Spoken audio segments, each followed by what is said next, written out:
Normalidad, calma y escaso seguimiento en las primeras horas de la huelga general convocada por la CIGA en Galicia contra la reforma de las pensiones planteada por el Gobierno. Los sectores donde el paro ha tenido mayor incidencia son la recogida de basuras, transportes y el sector industrial. En Vigo, los astilleros han disminuido su actividad y en A Coruña se han paralizado las obras de Punta Langosteira. En la administración pública, tan solo un 4% de los trabajadores han secundado la huelga. El sindicato nacionalista denuncia una presencia policial desproporcionada. ¿Qué tal? Muy buenas tardes. Desde el Sindicato Nacionalista también han criticado duramente el principio de acuerdo sobre pensiones alcanzado en las últimas horas entre el Gobierno y los sindicatos, comisiones obreras y UGT. Lo califican de traición a la clase trabajadora. Los sindicatos mayoritarios y el Ejecutivo han acercado posturas y encuentran una cifra de consenso: 38 años y medio de cotización para jubilarse a los 65 con pensión máxima.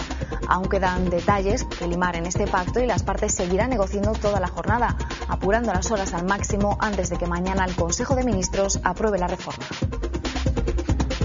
Los rumores sobre si Zapatero se presentará a la reelección en el 2012 son ya un secreto a voces. Varias cabeceras han publicado hoy que el presidente del Gobierno podría despedirse del mando en otoño y ceder su trono al vicepresidente y ministro Alfredo Pérez Rubalcaba.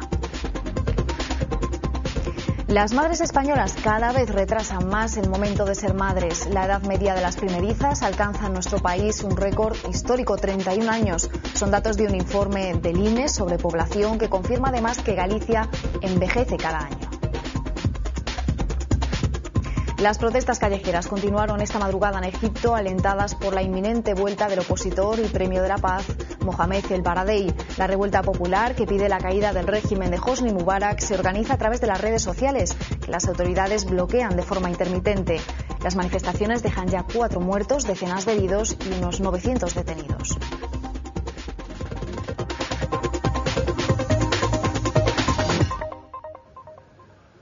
Normalidad en las primeras horas de huelga general en Galicia, con algunos altercados puntuales. Vigo es una de las ciudades que ha registrado mayor seguimiento, con un paro importante en los astilleros y en parte del sector industrial.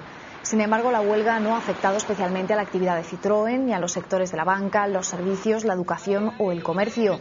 8 personas han sido detenidas por la construcción de una barricada y lanzamiento de líquido inflamable contra un cajero automático. 4 de los arrestados pertenecen al sindicato nacionalista, que ha denunciado una presencia y un control policial abusivo. Miles de personas han secundado la manifestación convocada en Vigo por el sindicato contra el pensionazo del Gobierno.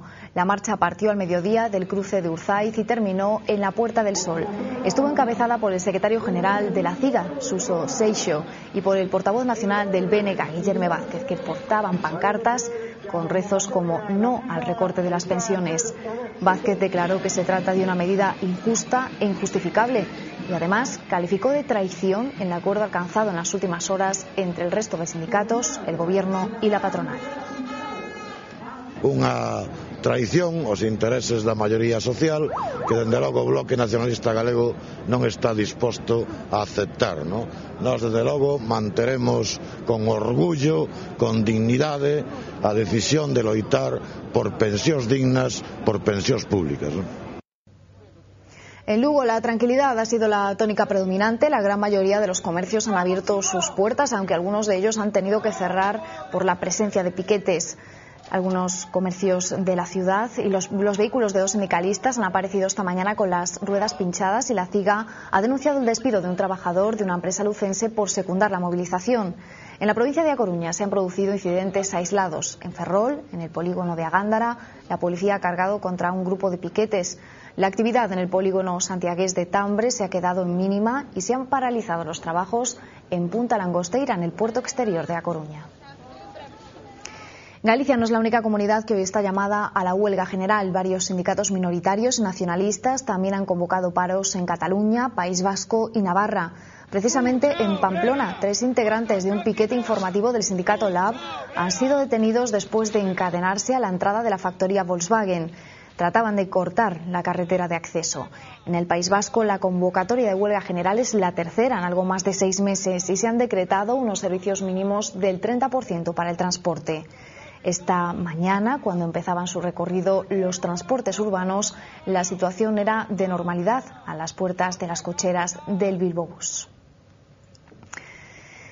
Los sindicatos que celebran esta huelga han criticado y mucho el principio de acuerdo sobre la reforma de las pensiones alcanzado entre gobierno y sindicatos en las últimas horas. Esto no significa que el conflicto esté solucionado, ni mucho menos. De hecho, el portavoz de Comisiones Obreras, Fernando Lezcano, ha asegurado que no se puede hablar de pacto hasta que se pulan algunos flecos que quedan sueltos.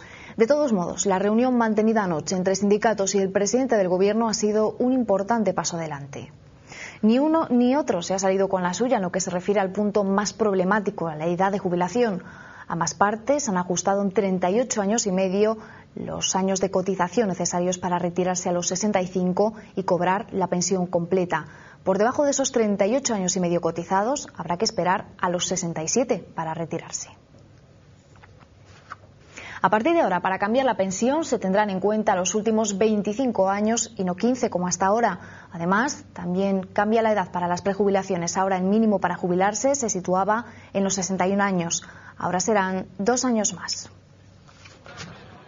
La reforma de las pensiones se convirtió en el gran desencuentro entre gobierno y sindicatos por el aumento de la edad de jubilación que el Ejecutivo pretendía elevar de los actuales 65 a 67, pero por otro por las condiciones para acceder a la misma. La propuesta del Ejecutivo consistía en aumentar el número de años necesarios para cobrar el 100% de la pensión. A día de hoy, un trabajador con 35 años cotizados percibe el 100% de la base reguladora.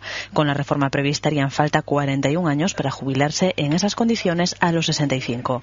Los sindicatos consideraban esto inviable de cara al futuro, ya que para hacer efectiva la medida, una persona tendría que empezar a trabajar con 24 años y hacerlo de manera ininterrumpida, algo que en las circunstancias actuales no es posible. Con las reformas propuestas por el Gobierno también variaría el cálculo de la cuantía de la pensión. Actualmente los últimos 15 años de vida laboral son los que determinan esta cantidad, pero el Ejecutivo pretendía que fueran 20. Al margen de los acuerdos y de lo que varía el proyecto presentado inicialmente por el Gobierno, lo que está claro es que el sistema de pensiones dejará de ser el que era.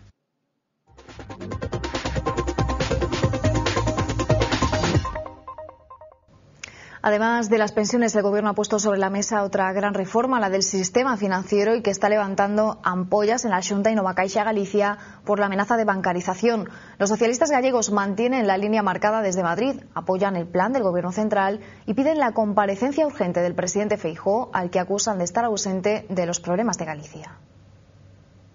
O presidente de Galicia, que fixo 50 portadas falando das caixas, no momento máis importante este desaparecido. E diga que él non quere salir na foto. E sona de algo isto, verdad? Cando hai un problema, Feijóo nunca está nesa foto. Incendios, sistema financiero, riadas, problemas. A ver si escampa, despois xa apareceremos, ¿no? Hai que dar a cara. Nuevo ataque contra una sede del PSDG, esta vez en Negreira. Los hechos tuvieron lugar, según la Guardia Civil, sobre las 4 de la madrugada, cuando unos desconocidos arrojaron 3 piedras de tamaño considerable contra la cristalera del local. La sede ni siquiera había sido todavía inaugurada. Sabes a problemática que hai que as sedes do PSDG PSOE aquí en Galicia. Nós tíamos moito medo de que fósemos vítimas de un ataque e, bueno, non nos equivocamos. Se non houve daños persoais, eu tiña moito medo de que un ataque con artefacto explosivo produciese danos na vivenda que está encima, unha vivenda que está habitada, e, bueno, dentro do que cabe, dentro dos danos que se producen, isto foi o menos.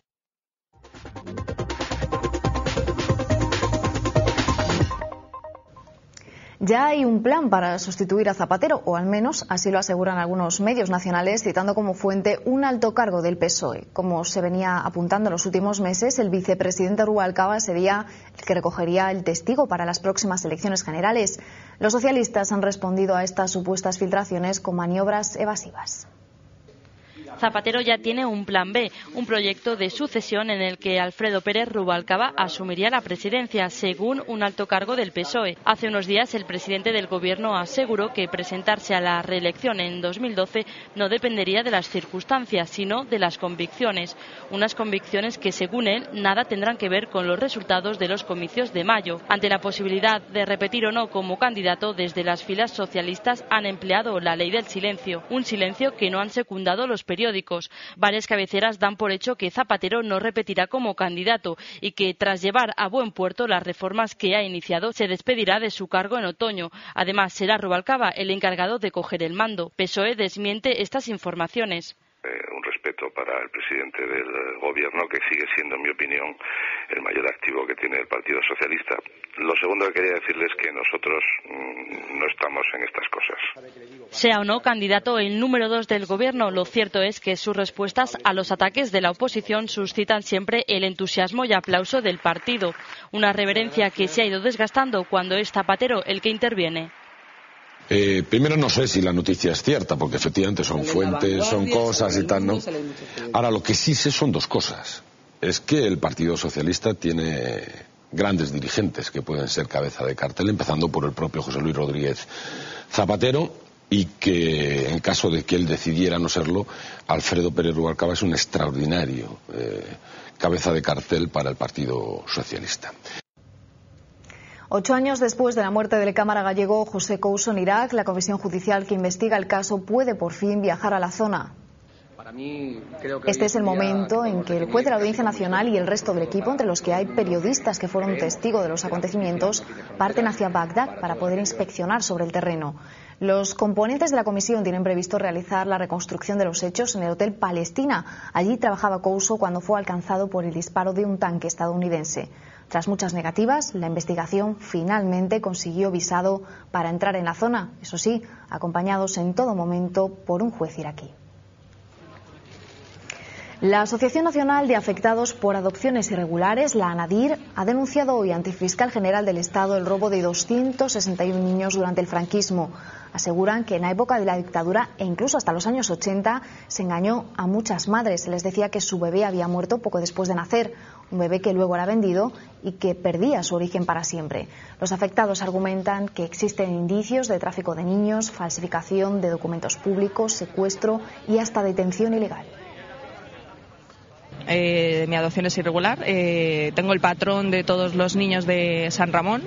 Está la monja, que supuestamente mis padres le dieron un donativo de 50.000 pesetas, pero cuando a un donativo le pones precio, ya deja de ser donativo. Y a mi padre, después de dar a luz mi madre, se lo enseñaron de lejos, pero no tenía ni cables ni nada.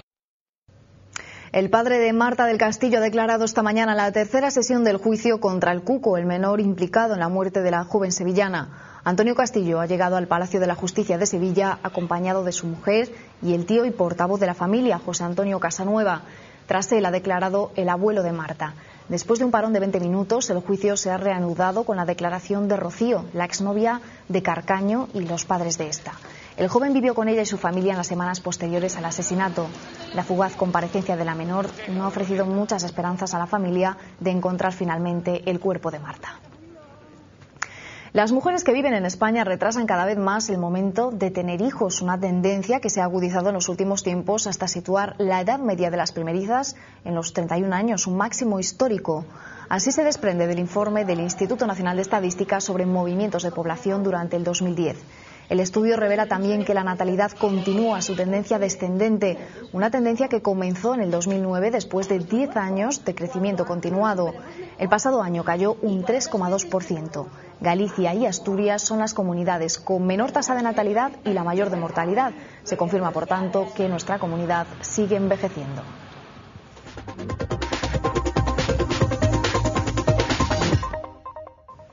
Ya ha arrancado el Foro Económico de Davos en Suiza, una cita que cada año reúne a líderes empresariales y a jefes de Estado y de Gobierno para analizar la situación económica mundial. El comienzo ha sido optimista, porque hasta el economista Nouriel Roubini, que se le conoce como el Doctor Muerte por sus previsiones muy negativas, ha admitido que la recuperación está ahí, que sigue su curso. Esta mañana el protagonista ha sido el presidente francés Nicolas Sarkozy. Su intervención, también en calidad del presidente del G20, ha estado marcada por la crisis de la eurozona. Sarkozy se ha mostrado categórico y se ha comprometido a que Francia y Alemania no dejarán caer al euro. También ha advertido a los asistentes que si apuestan contra el euro perderán su dinero. Y a tan solo unos metros de ese exclusivo foro económico, la ACNUR ha montado una reproducción de un campo de refugiados real, una simulación en miniatura de un centro de retención en cualquier lugar del mundo. La Agencia de la ONU para los Refugiados quiere que la élite económica y política mundial puedan cruzar la calle y adentrarse en lo que significa vivir bajo la amenaza y la privación de la libertad. Después de que el gobierno de Hosni Mubarak prohibiese las manifestaciones, anoche miles de egipcios desobedecieron a las autoridades. Coincidiendo con los disturbios que se han repetido esta madrugada en El Cairo, el opositor El Baradei, Premio Nobel de la Paz, ha vuelto al país para liderar las protestas, unas manifestaciones en las que el número de detenidos supera ya el millar, y todo ello a pesar del empeño de la policía en detener los enfrentamientos. Está previsto que en las próximas horas los egipcios vuelvan a salir a la calle para protestar contra el régimen de Mubarak. Nelson Mandela ha sido hospitalizado esta madrugada en Johannesburgo. El que fuera primer presidente negro de Sudáfrica tiene buena salud y no corre peligro, según las fuentes hospitalarias. Ayer fue trasladado al hospital para realizar unos controles rutinarios y hoy fue ingresado en el centro médico. Su hospitalización ha generado una gran inquietud en Sudáfrica, ya que el también Nobel de la Paz ya fue hospitalizado en varias ocasiones por problemas coronarios. Los rumores sobre su delicado estado de salud fueron constantes en los últimos días, después de que algunas personas compartieran actos públicos con él y dijeran que lo encontraban frágil.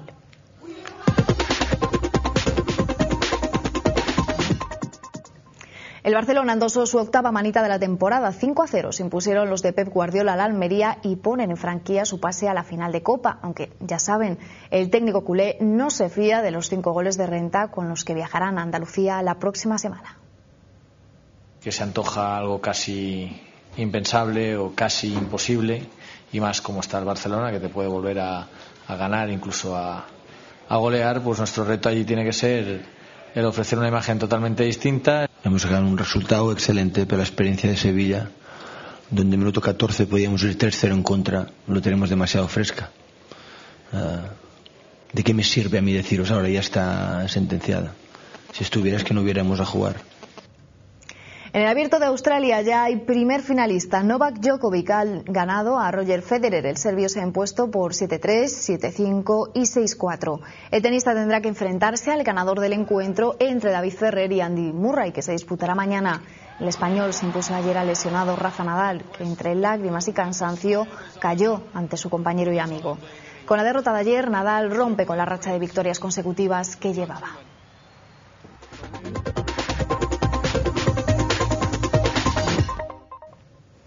Hoy, 27 de enero, ha sido elegido por la ONU como el Día Internacional en memoria de las víctimas del Holocausto, durante el cual 6 millones de judíos fueron exterminados por los nazis.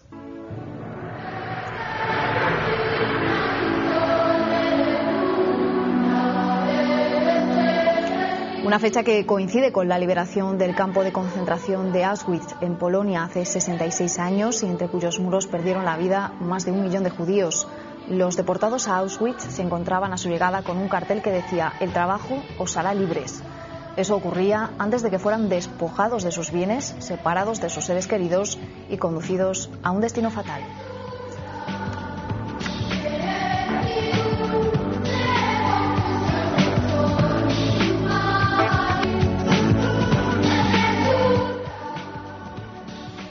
En menos de una hora, a las 3 en punto, regresamos con más noticias aquí en Galicia Nube Televisión.